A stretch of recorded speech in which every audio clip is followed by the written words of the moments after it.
was one of those days, girls. Actually, this doesn't work. I can't remember my password. This is the most relatable struggle. Yeah. It's because they make you make it so complicated. So complicated. It is so funny. The other day I had to change my password and I thought to myself, I am out of options. You're out of, wait, I am done having a password. Are you in? I'm in. She's in. I'm in. All is right. The glasses. I'm feeling good. All right. in. We're good. Well, we're going to have a fun show today. The Steelers, a lot of people are looking forward to this, are heading to Ireland for a big game, and we are getting you ready with a big collaboration between a local brewery, Tortured Souls, and Dublin's own Hope Beer. So excited for that, and can't wait to try it. Oh, nice collab. Yes, let's do love it. that. That's the afternoon pick-me-up we need. And after hanging out with birds yesterday, Boaz is now hanging out with pandas. We like this. He is outside. Take a look at this. Or inside. I can't tell. And wait, hold on. Let's see. There it is. Oh, that is a There it giant. A mascot to panda. boot. He is thriving. You're going to have to stick around to see this. Look at that. I have an sweet idea. baby. Do you? Yes. Oh. I think I know what's happening. Okay. You know you're a mom when you see the red panda and you think turning red. I immediately go to an animated movie. What a good movie. There was a study recently done by the University of Georgia. Talker has written about this, a lot of other outlets as well. And what they found is that there are benefits to binge watching. They included reading too, but we're not going to focus on that today. We're just going to talk about binge watching. Good. Okay. Talk to your audience here, Yeah, Heather. that's right. That's right. Mikey and I. We're doing this on TV for We're TV. watching.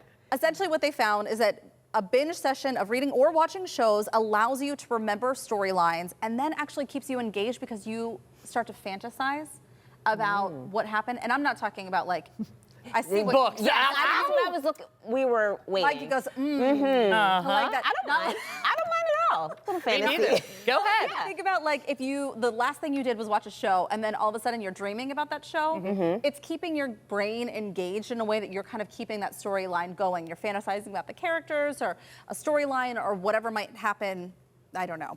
I couldn't agree more. This makes so much sense because you know I'm trying to get through the book Funny Story. I've been trying to get through that for a year one of my now. favorite Funny story, it's taken Mikey a year, literally. I'm on chapter 8 right now.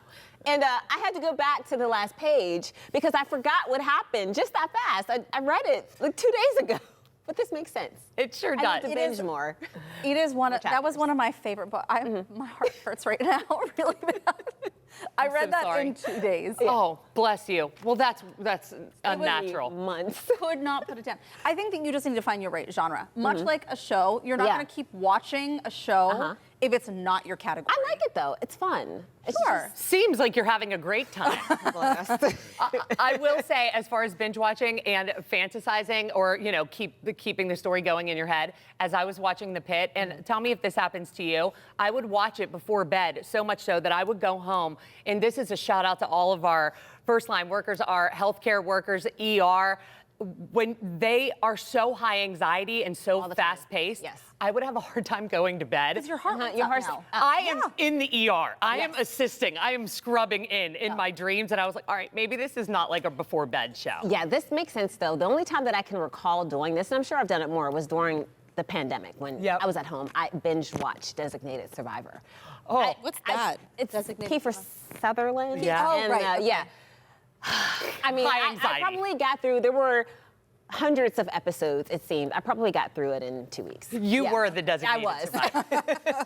Well, one of my favorite things to do after rotting on the couch, binge watching, which now that science is saying is healthy, is great for me, is taking a good shower. In fact, if you took a shower today and do so every day, like I do, and I would assume the ladies here do, we're doing it all wrong. Experts are now saying that showering every day is purely performative. The headline I read was, it is completely performative, not at all medically necessary. And this is not the time. I need anyone who would publish an article like this to read the room.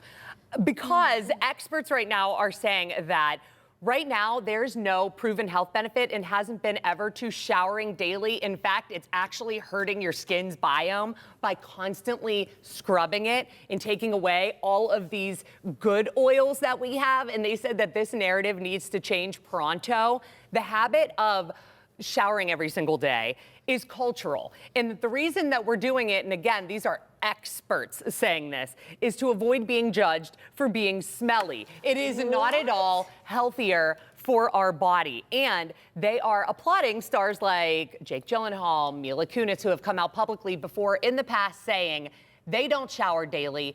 They only shower a couple times a week.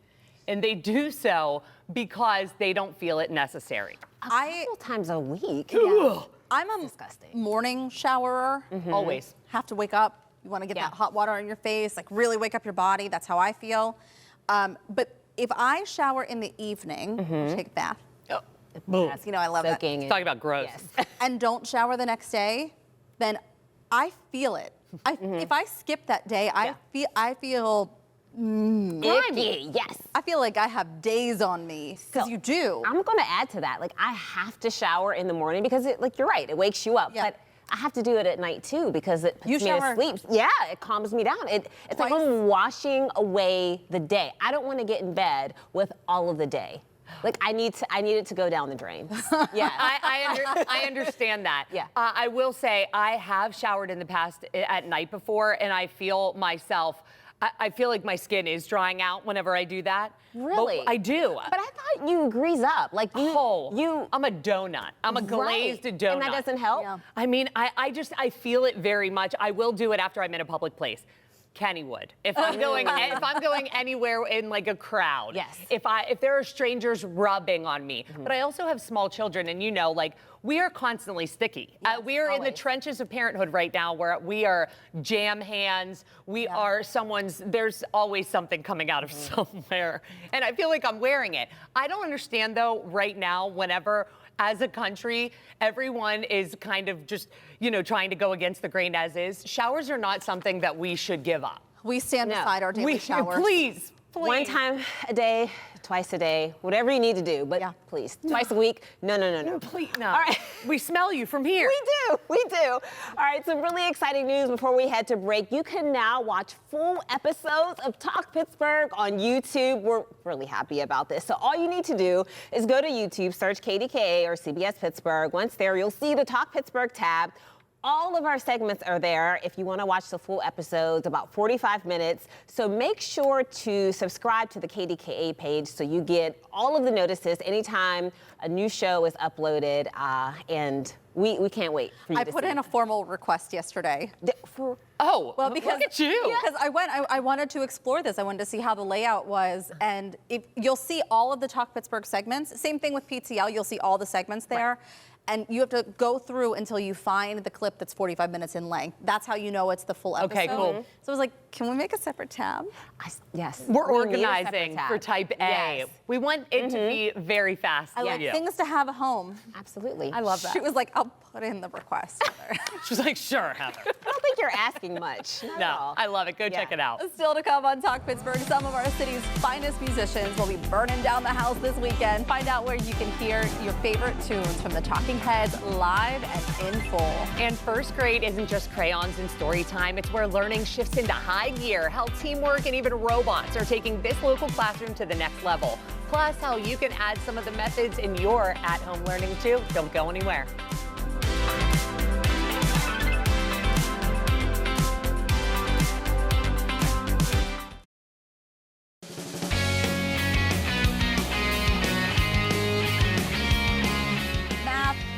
And recess. First grade is where the learning gets real and really fun. In today's Teach Me Tuesday, we're stepping into the colorful world of first grade. And we know Mrs. Becky Uhas at Chartiers Valley School District runs the classroom like a pro. Mrs. Uhas, thank you so much for joining us today. Thank you so much for having me. I'm so excited to talk about my room. Oh, we are so excited to learn about it. And you've got more than 2 decades of teaching under your belt. You have, I'm sure at this point, seen it all. How have things changed since you first entered? You know what? So many things have changed. We often say the only thing in education that doesn't change is the fact that it's always changing.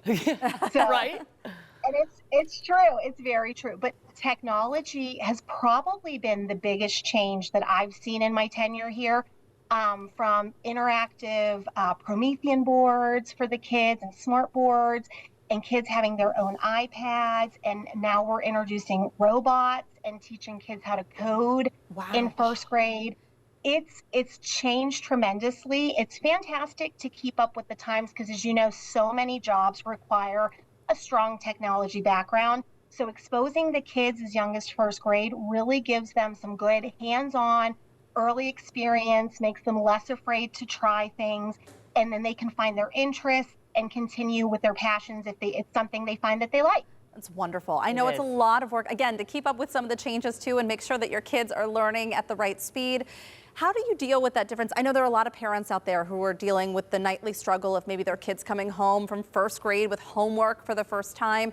How do you deal with that transition, getting all those little kindergartners coming into real-time learning? And you're right, kindergarten and to first grade is such a huge stepping stone. So a lot of it is going slow at the beginning. Listen, you have to give, just like anybody else, you have to give a lot of grace.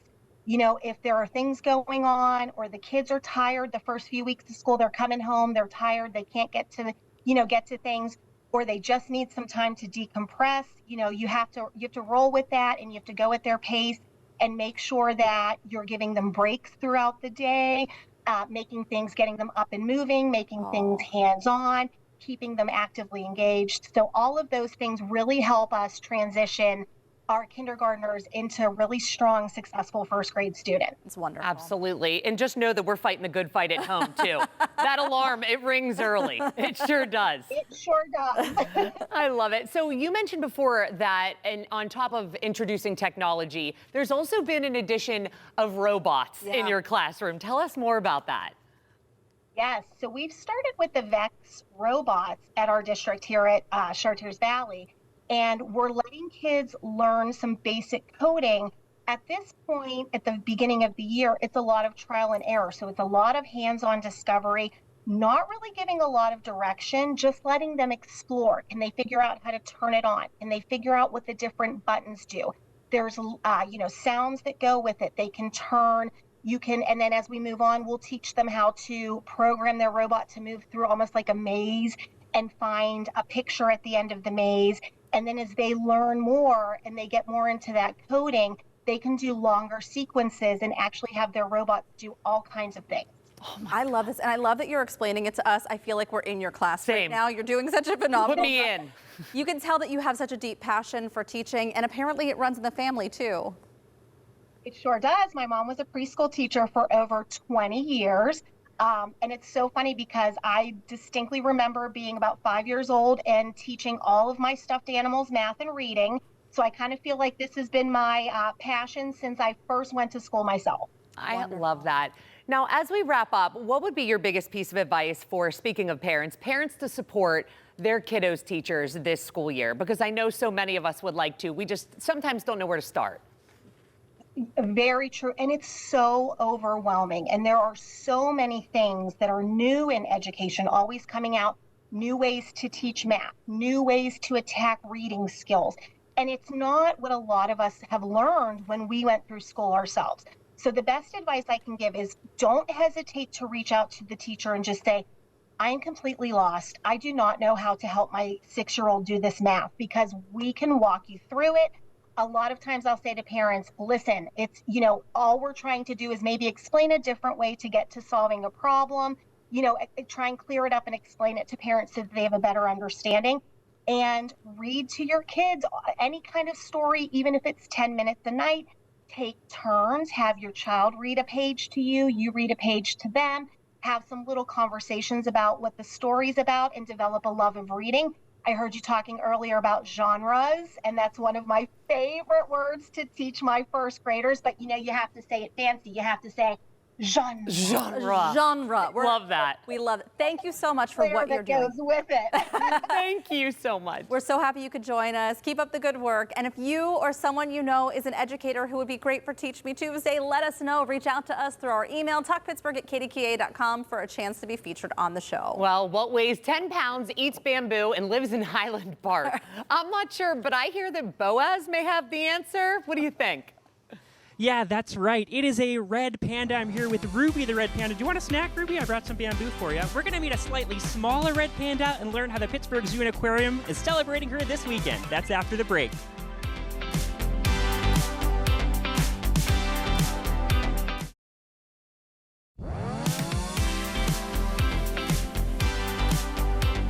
Red pandas are some of the most popular residents at the Pittsburgh Zoo. But did you know they're endangered? Their population has shrunk by 50% over the last 2 decades. That's why folks around the world are banding together this weekend for International Red Panda Day. Boaz is at the zoo right now getting a sneak peek at the festivities. Boaz, do you have some special guests with you? I sure do. We've got Marcy the red panda right here, and another special guest, Red Panda Ray, who's actually human. That is the lead keeper here. And can you tell us a little bit about Marcy here? I sure can. This is Marcy. She's a 4-year-old female red panda. She arrived here about 2 years ago. And what are you feeding her? It looks like a variety of fruits. Her main diet is going to be bamboo leaves, which will represent 98% of her diet. And then we supplement that with leaf eater biscuits, which is a type of primate biscuit, packed with minerals and vitamins and good things for her. But their favorite foods are always the snacks, full of sugar, so raisins, grapes, and even apples they like. Yeah. And normally, Marcy would live in China or the Himalayas? Yes, red pandas are found in the Himalayan mountain range, Nepal, Bhutan, and parts of China. Yeah. And they're endangered in the wild now, and what's causing that? The main pressures on red pandas in the wild are fragmentation of the forest, which is caused by man, introductions of dogs, companion animals, which bring in diseases like distemper and rabies.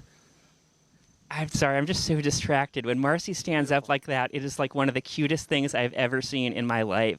Well, this is amazing, and certainly I understand why you want to celebrate International Red Panda Day this Sunday. We've got Jess here, who's helping with the festivities. And so how are you celebrating Marcy and her kind this weekend? Yeah, absolutely. This Sunday, the 21st, we're celebrating all things red panda. So guests can come explore, touch and feel biofacts with our docents. We're going to have a special enrichment for our red pandas at 11 a.m. And then we're going to have a story time with our meet and greet with our mascot, Ruby.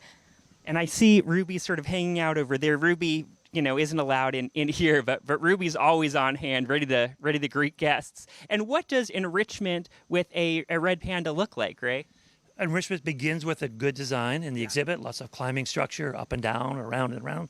But we could do novel things like puzzle feeders, even sense different smells around the exhibit that they can smell and interact with. That's what we like to do. Yeah. Hanging apples from strings and let them eat it and play with it. The public seems very excited about that. Gosh, I'd like to play with an apple on a string. Honestly, that sounds pretty fun to me. Maybe I need some more enrichment. And Jess, how does, everything that's happening here at the zoo support red pandas in the wild? Absolutely. So the zoo's open all year round, and fall is one of the best times to come to the zoo. And by coming to the zoo and supporting us, you're supporting our collaboration with AZA's Red Panda Safe and Red Panda Network, which is working hard to reforest the areas where red pandas live. And I was talking to Ray earlier, and one of the maybe long-term goals is Marcy is about the age, a 4-year-old red panda is ready to, get onto, Bumble and the other dating apps and maybe try to meet some other eligible red panda bachelors. And so maybe in the next couple years, red panda babies at the zoo, that could happen? That would certainly be a goal of mine. And she has about 2 years left to reproduce. So we want to move on that quickly. Yeah, so 4 to 6 as a red panda. That's when you got to act. Well, I challenge you in studio to think of something that is cuter than a red panda baby, because I don't think something like that exists. Yeah, I can't think of anything that's cuter. Marcy is adorable. Boaz, I think you need a red panda of your own. Yeah, I want a shoulder red panda just hanging out with me constantly. This is the cutest thing ever. Oh my gosh. I'm so jealous. Well, thank you so much, Boaz. Sounds like a fun time at the zoo there. Well, Red Panda Day is this Sunday, September 21st, and you're invited to celebrate at the Pittsburgh Zoo and Aquarium. We'll have more information on our website. But now let's trade in some panda paws for pints. Heather and Kelly have something brewing over in the kitchen. We're excited to tell you about that. First of all, did you know that red pandas are very loud mouth chewers? No, you would hate them. Lot of slobber. Oh, no. Lot going on there. It's Heather's enemy. They're adorable, though. Well, Steelers Nation is going international. The Ireland game is quickly approaching, and our beer is hopping along for the ride. You got it. Learn more about the new brew born from friendship, created across oceans and made for gridiron glory. That's next.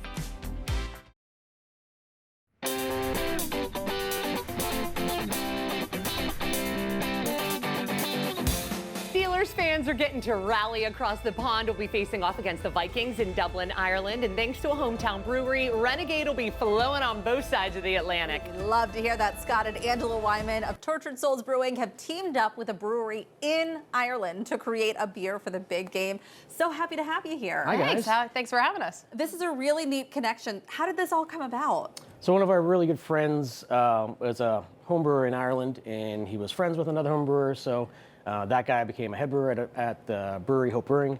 So just connected each other, and we took it from there. That's amazing. It's the most Pittsburgh story ever. A friend of mine talked to a friend of theirs in Ireland, and now we're there.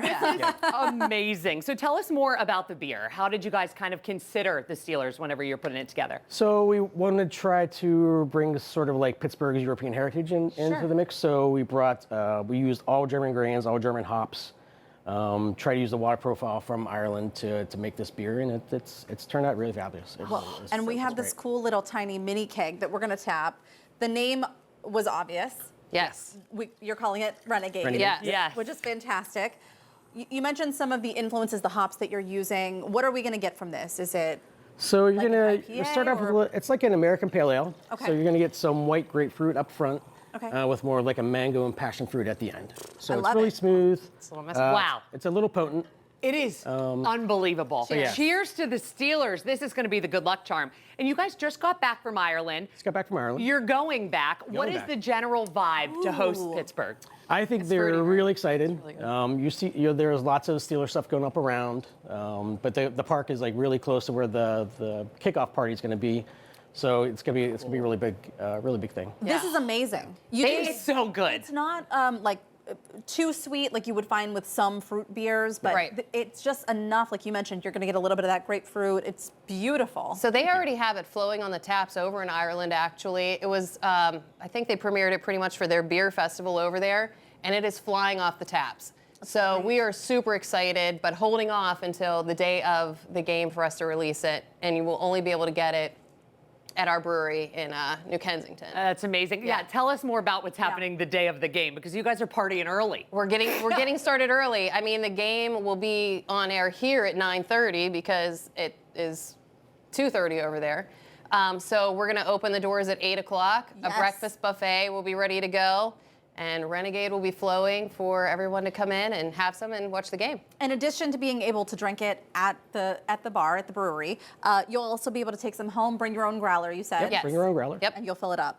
Yeah. This is BYOG. fantastic. I always BYOG. travel with a growler. You're Always. coming up to on a year, almost Yeah, a year? a year and a half. A little A year over and a a year. half. Yep. Yeah. Congratulations. Thank you. Truly. Kelly was talking about the location, so for people who aren't familiar with it, you share the parking lot with the ice rink close to Lower Borough. Is that Yes. right? Okay. Yep. Everyone knows that location. If you're from that area. Make sure you check them out. Amazing. Cheers to you Cheers. guys. Yes. Thank you so Cheers. much. Cheers. Let's go Steelers. You got it. Renegade will make its official debut on September 28th at Tortured Soul Brewery in New Kensington. Doors will open at 8 that morning, so fans can grab seats early for the Steelers game in Ireland. This is so good. You want to be there. And if you're heading over to Dublin for the game, the Bald Eagle Pub will be serving Renegade beer throughout the entire week. As we just heard, they are already serving it. We're going to have more information on our website.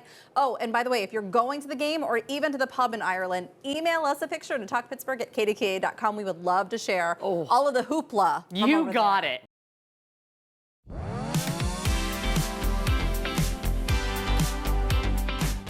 This week, David Byrne fans are in for a double feature. Tonight, the legendary musician is in the Berg and taking the stage at the Benedum Center as part of his Who is This Guy tour. And then on Saturday, what's been called one of the greatest concert films of all time is getting the live treatment.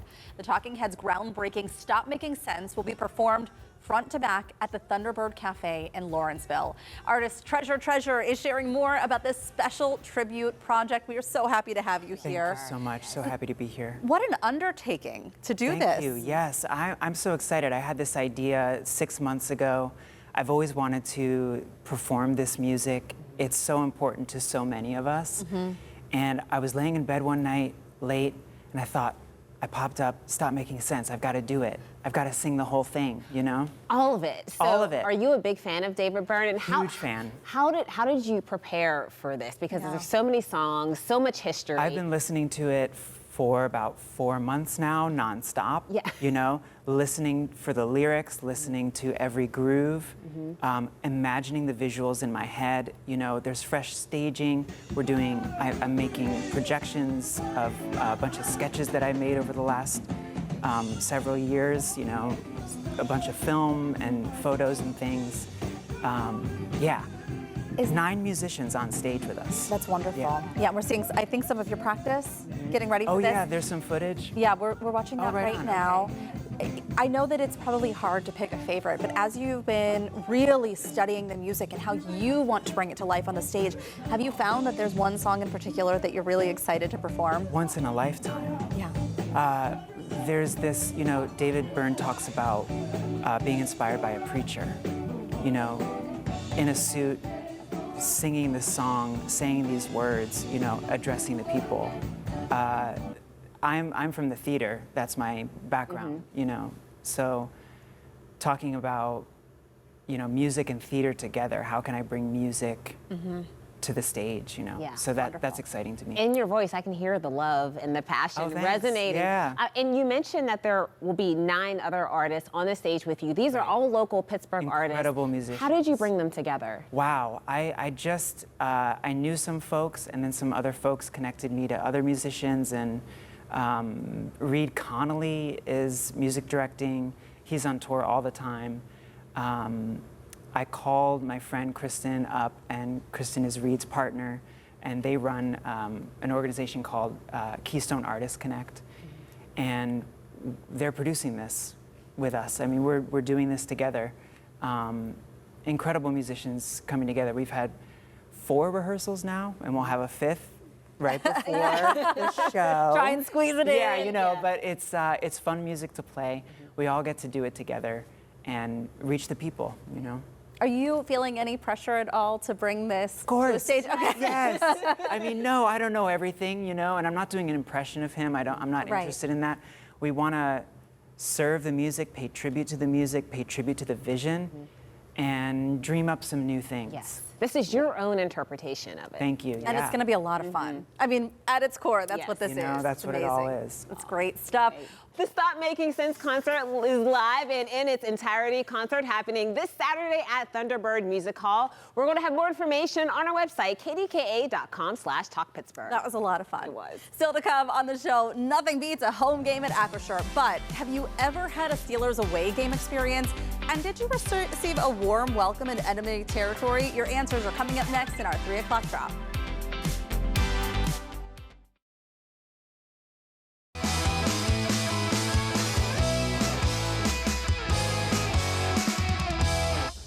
Whether at home or on the road, we still bleed black and gold. Kiki B. Jones is here with us, of course, as usual, for the 3 o'clock drop, and we're talking Steelers on the road.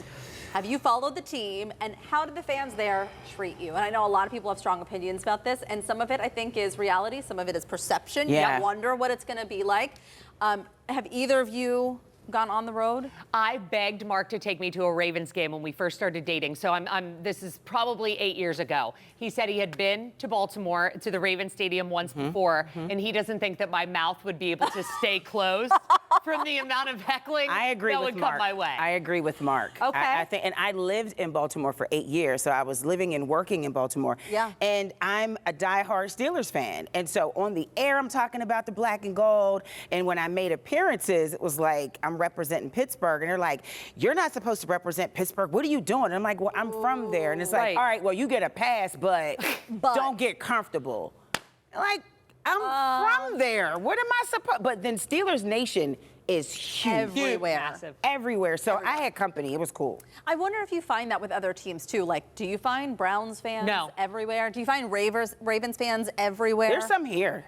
Right. There's some here, We'll but find not some a lot. No, I remember getting off of the train system in Rome when we went to Italy. Who says that? Train system in Rome? To only walk into so a fancy. Steelers bar. I walked into a Steelers bar in Rome. So it was literally win and run. There you go. We celebrated. Okay, let's get to some of your comments. We're going to start with Merle Stanley Gable. Went to the Steelers-Eagles game a few years ago, heard horror stories, but the Eagles fans were awesome hosts. I'm sure it helped that we got crushed, but nevertheless, a positive experience. It did help, Merle. See, and that's what I'm saying. Like, I think some of it is perception. You fear that you're going to get there and you're going to be heckled, or you come like with this little bit of angst, like you're waiting for it. That's it. You come with a chip on your shoulder. You're ready. Yeah. No, just walk in effortless. We have 6 Super Bowls. Randy, there you go.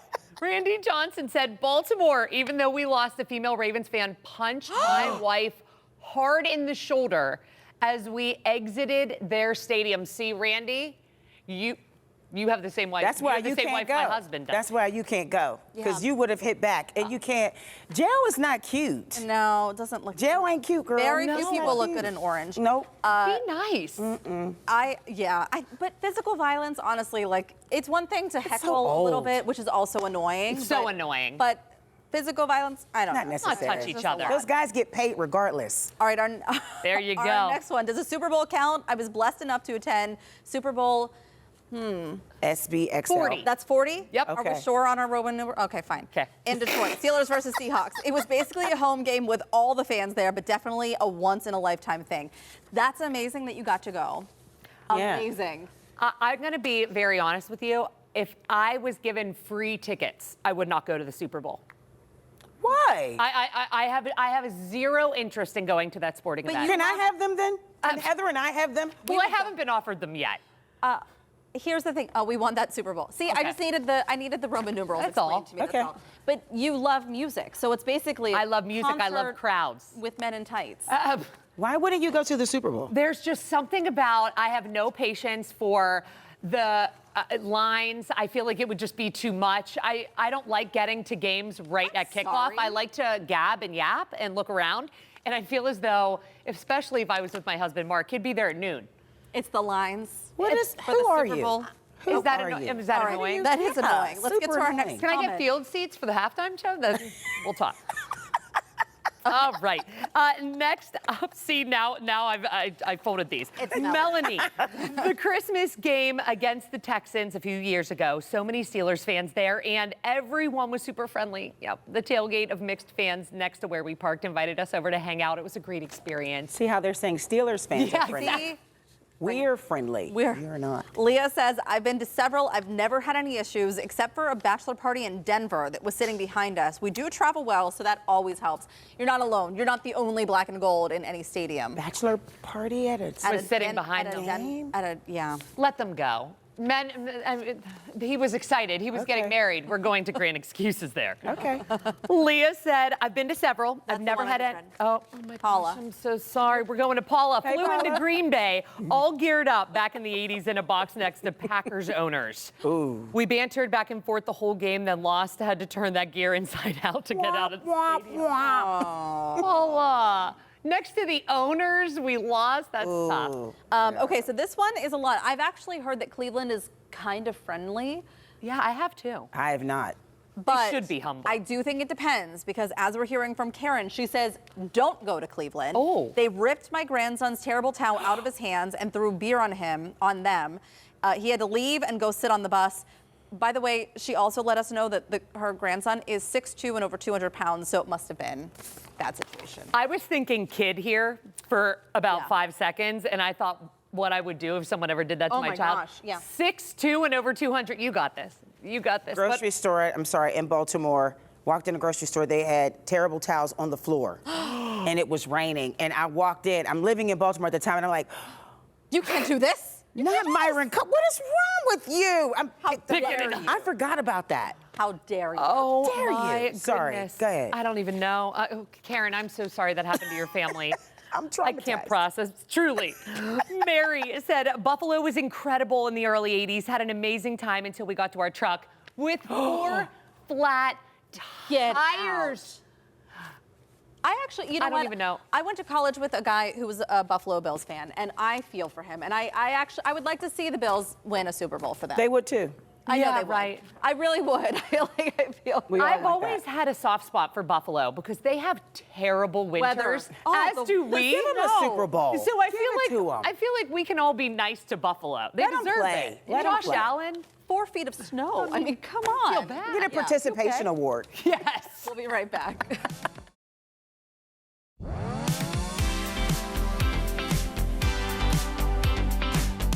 Before we wrap up today, we want to let you know about a big event that you can be part of. It's the Turkey Fun Kickoff Show. This has become a tradition. Pittsburgh Today Live takes the show on the road, and you can be a part of the live audience. The big show is Wednesday, September 24th at the Pittsburgh Playhouse. All proceeds go right to the KDKA Turkey Fund, which benefits the Greater Pittsburgh Community Food Bank. And tomorrow will be 1 week away from the show. Because we're doing a bigger show in a bigger place, we still have some seats available. Oh, good. So we're doing this last push to try and sell all the tickets because, of course, it goes to a wonderful cause.